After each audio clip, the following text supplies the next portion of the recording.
Bring in our panel to discuss the escalation in the Middle East. Counterterrorism foreign policy expert, editor-in-chief of the Foreign Desk, and host of the Foreign Desk podcast. Welcome in Lisa Daftari today. And also retired Lieutenant Colonel, U.S. Army veteran, foreign policy expert, Black Hawk helicopter pilot, and co-founder of Restore Liberty, Darren Gaub. Good to have you both with us today. Thank you. Hey, good afternoon, guys. All right, so can we start first with the newest information, Darren, about Tehran attacking Pakistan and what you think is behind this? We had some military experts on earlier, and they say this is actually a message to Saudi Arabia, and we know that the Houthis are in Yemen, and this is also their proxy there. What do you make of this? Well, I would agree with the experts that you've had on that this is partially targeted at Saudi Arabia. Most people don't completely understand either that the boundary region between Pakistan, Afghanistan, and even Iran is something that is constantly under attack in some form or fashion by these small terrorist groups that live along the border region. Afghanistan's currently got issues with Pakistan with water rights. They're being a little bit belligerent towards Iran. So the fact that these groups operate so freely along the border region has caused a lot of different issues. Some of this just comes down to Sunni via Shiite. Some of this comes down to resources and national sovereignty. But it's a thorny issue, especially in particular for the Biden administration, Lisa, because they were pushed back from Saudi when they did strike the Houthis earlier this week. And now we have the U.S. military attacking the Houthis again. Tell me what your read is on where the Biden administration is today, which many people are saying these are just pinpricks. They're not going to solve the escalation. They're not going to deter the Houthis from going after ships in the Red Sea. And that's why we see British oil giant Shell, like Maersk, saying we will not go through the Red Sea right now. Yeah, absolutely. It seems like the Biden administration is doing its best to play whack-a-mole here, but this is not going to deter Iran's regime that has already felt and experienced the weakness of the Biden administration for 3 years, emboldening them, giving them money, taking off very, very vital sanctions. And deterrence doesn't start now. It started a long time ago, and we lost that opportunity. Right now, when you watch President Biden say that he's already delivered the message to Tehran, it looks like they never received that message, or the message that they received was that the Biden administration was going to go soft in order to get a nuclear deal, in order to normalize relations with Iran's regime.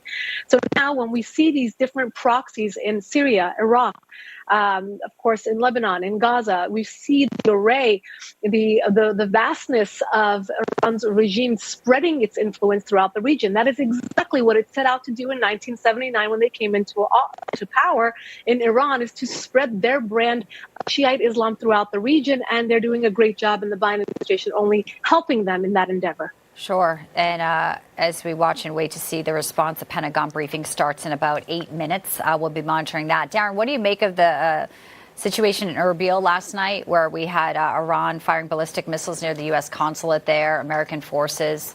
That obviously is another piece to all of this as well. And what, if any, response we will have? Well, first of all, I was talking to people on the ground in Erbil, and we're glad that no U.S. forces were injured in that attack. They were watching the attack on the consulate, and it was quite clear what they were trying to do. What they've done, though, is they've angered the Kurdish people, and some of the commanders on the ground there were waiting on some of their responses. But in the end, I'll borrow what Lisa said, that this is all just whack-a-mole that will not have any deterrent effect on any of the people that are involved in this conflict. And the sad thing is we have the ability to send a big message, but they heard the message when we left Afghanistan, and it's been ringing loud and clear for a long time.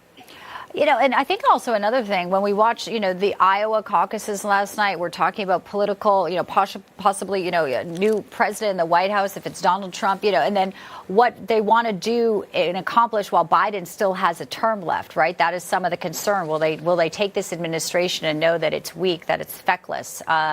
We also, Lisa, saw a lot of response to what's happening diplomatically. There was a third video released Monday appearing to show more bodies of two of the hostages. There's Americans being held. We had Blinken go over there.